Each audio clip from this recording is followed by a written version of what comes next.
This is Seventh Generation Warfare. I'm your current host, John Nelson, and in this episode, we'll be beginning to look at the ReadySide Up questionnaire.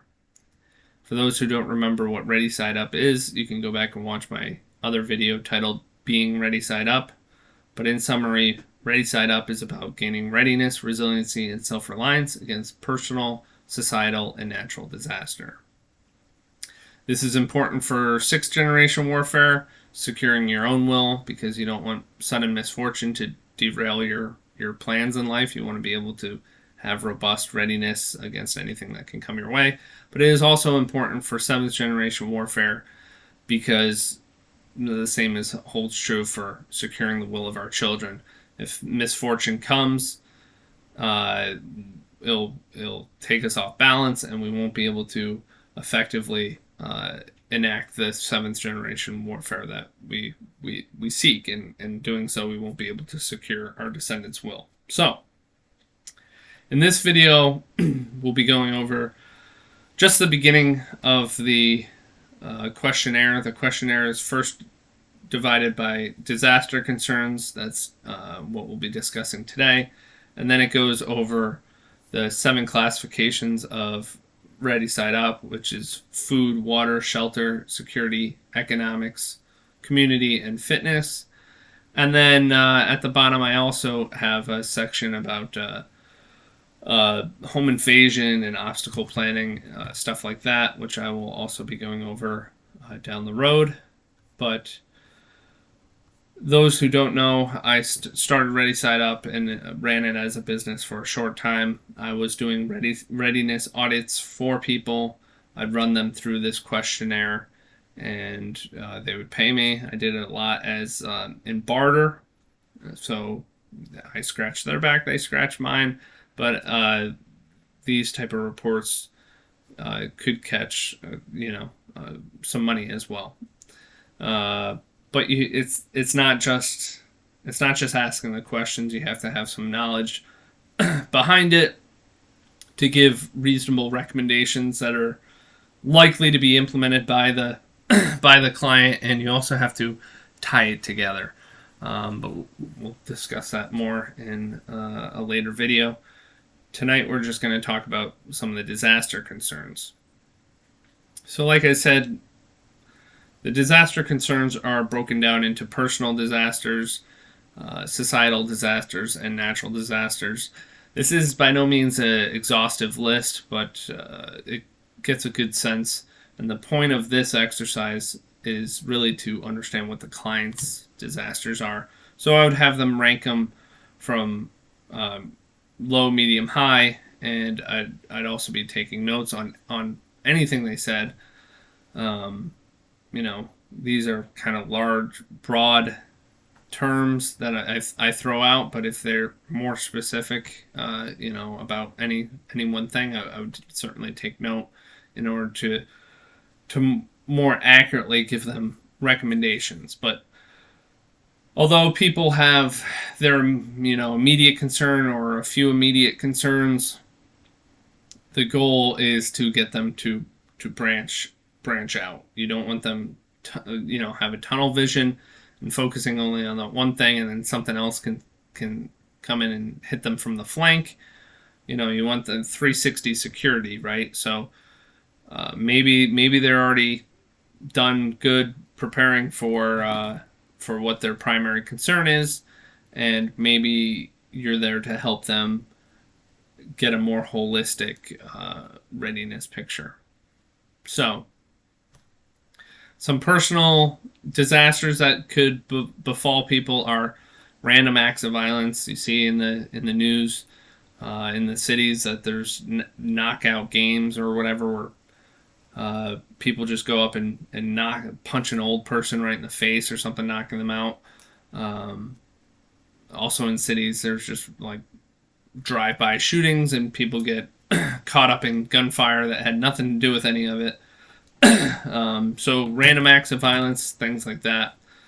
There is also, doesn't even have to be a major city. In Concord, New Hampshire this past year, somebody found some people in a park and pulled them off the off the path and kill them, and that's in a city of, I don't know, 50,000 people, 60,000 people. I don't know how many people live there, but random acts of violence is something that could be very devastating. So what kind of things are people doing to prepare for that? Do they even see it as a possibility?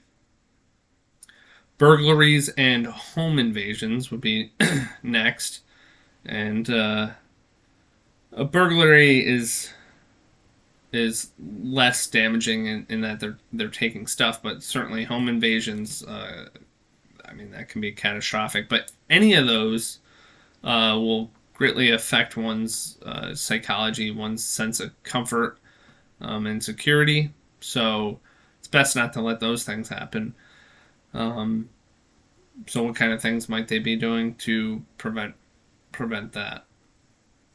Civil unrest and violent demonstrations. You remember, depending on what side of the political aisle you're on, you could be referencing the Black Lives Matter riots, or you could be referencing January 6th.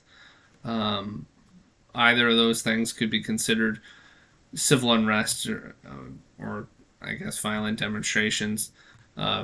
Kind of fall in that same category. A lot of these things are more concerning for people who live in more urban areas, but it doesn't mean that they can't spill out into the country as well. Getting more into the societal disaster, we got currency collapse. I put that up near the top because that's kind of my concern. Most people are going to be watching this are probably in the U.S. or using the U.S. dollar, but I think it applies to most countries and most currencies that they're all falling together.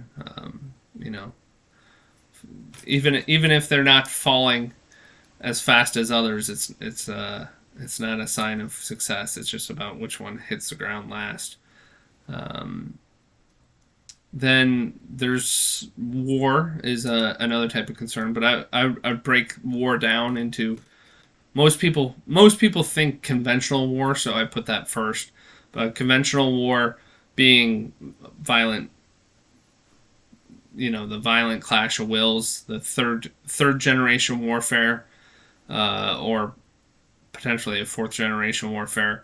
That could be either civil or international.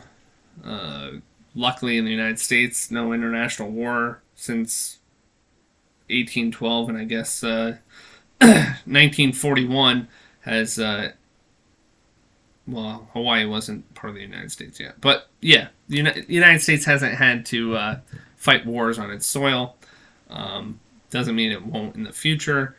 I tend to think that the fifth generation warfare will make it that the United States will just fall over. But it can still be a concern for people, the conventional war. Another type of war that is definitely a concern would be cyber warfare, the ability of a foreign adversary to basically just shut down our daily life, shutting down the internet, messing with the power grid, messing with banking information, anything like that would all fall under cyber warfare.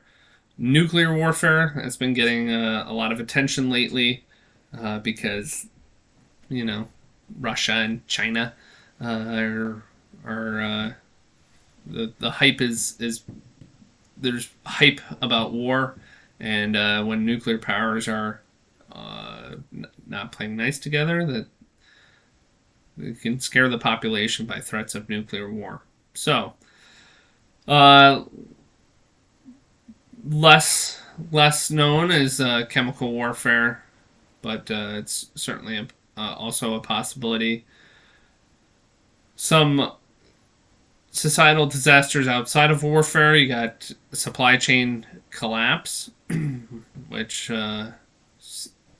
supply chain disruption certainly happened with the COVID lockdowns, and you had the bullwhip effect or whatever, where demand completely stopped, and then factories shut down, so there wasn't anything, and people over ordered in order to get material. But then there was a large order, so then factories started producing a bunch, and it just created this slinky effect in the economy. And also things like the cargo ships stuck in the Suez Canal, and also the ships backlogged at the Long Beach port, where there's 150 cargo ships backed up. All those things seem to show how brittle the supply chain could be. So, what a person's thought is on all that. Food shortages. COVID was highlighted that as well. And recently I've been hearing of shortages of eggs as well. So it's going to be a ongoing thing. It appears that food shortages will continue. So how much of a concern that is for them. And as I answer these questions, I think if it's a high concern, you should be getting a sense of if it's a high concern because they think it's likely, or is it a high concern because they're not prepared for it? And those are two different things. It's a high concern just because it is going to happen, or it's a high concern because if it does happen, SOL. Are two different perspectives that people will be having, and you want to try and figure out the difference in their perspective between those two things. After food shortages, concern about technocracy or artificial intelligence. I kind of lump those two together, but they are separate things. But anything technology related, that technology is advancing really fast. Some people would take it that AI is just going to take over the world and kill all the humans for human sake, or whatever the doomsday scenario with artificial intelligence is. That it'll just be a runaway technology, and that we won't be able to keep up, and that our wills will just be completely irrelevant because AI will have all the power. Or technocracy, that it's actually just a powerful elite class that will have all the information about us, and they'll be able to bend our wills because they have all the strings. Then peak oil. That's a blast from the past, but it hangs around. And that goes into just energy crisis of any sort. The carrying capacity of the population on Earth is directly tied to energy consumption. So if the amount of energy we can harness goes down, so too will the population. So this is, even if it's not peak oil, it could be the regulatory removal of fossil fuels, or petroleum, I should say. The regulatory removal of petroleum could have a similar devastating effect. Pandemics, going to be different perspectives on, what those are and how often they come, or what COVID was. Some people are going to be extremely paranoid about pandemics because of what happened in the last couple of years, and other people are not going to be concerned at all. So figuring that out. Climate change on the warming side and climate change on the cooling side. Both narratives are out there. On the cooling side, it tends to be called grand solar minimum is the one that I've heard, that we're basically could be entering another mini ice age period. And then everyone's pretty much aware of the climate change warming, or the mainstream climate change position, I think, by this point. Next would be, and we're in the natural disasters here now, soil and ocean degradation. This, and with these kind of comes any kind of environmental concern. But soil degradation is the idea that the farmland that you need to maintain the soil health, and there's a number of ways it is degraded, but by and large, erosion is the biggest. It takes a long time to build up soil, but farming practices like tilling and other things tend to be very destructive on the land, and that fertile land actually gets washed off down into streams and into rivers and then out into the ocean. And this requires then the application of more and more artificial fertilizers and things like that. It makes it harder to carry a population on land that's been degraded by poor farming practices. And yeah, that's a legitimate concern. And then ocean degradations would be perhaps the fertilizers washing out into the ocean, creating the algae blooms like you hear reports in the Gulf of Mexico, or it could be the plastics, the Great Pacific Garbage Heap, and affecting fish populations, things like that. Or if we want to go, other environmental concerns, somebody who lives in I guess the just general pollutants could be an environmental concern if you live somebody where city water and that water could become contaminated, things like that. Next, we got solar flares. These tend to be a pop doomsday talking issue that a solar flare will come and wipe out the entire power grid. It's pretty similar to like EMP.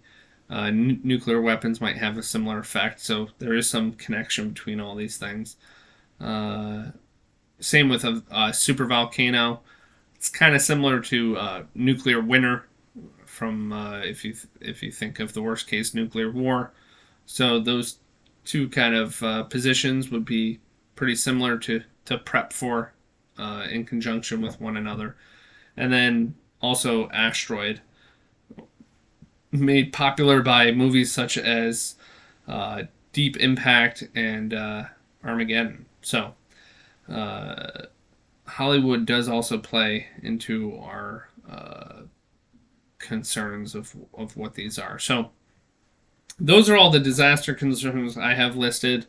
I'd like to hear in the comments things you think I should add to this list, because there's certainly more and more. I don't want to go too specific.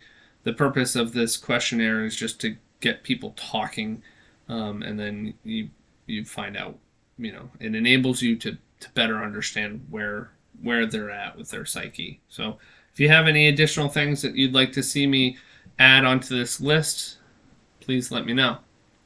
This is 7th Generation Warfare. I'm your current host, John Nelson, and this was the beginning, part 1, the disaster concerns on the ReadySide Up questionnaire. Thank you and have a good night.